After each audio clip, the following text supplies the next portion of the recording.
Hey everyone, today I'm going to show you how to replace the R emblem on the 22 to 24 Tiguan.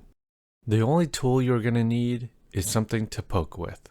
I used a small flathead, but you could probably get away with a pen. First, let's check out the emblem. On the back, there are these two T structures that slot into these holes.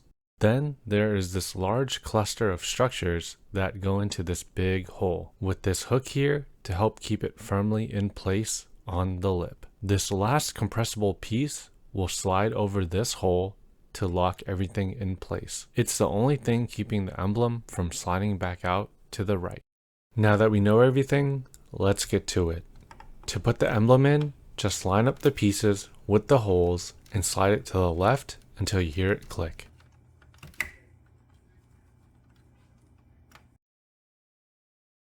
To remove the emblem, you will need to push down on that little tab so it doesn't hold on to the edge anymore. Then slide everything to the left. And just like that, you're all done.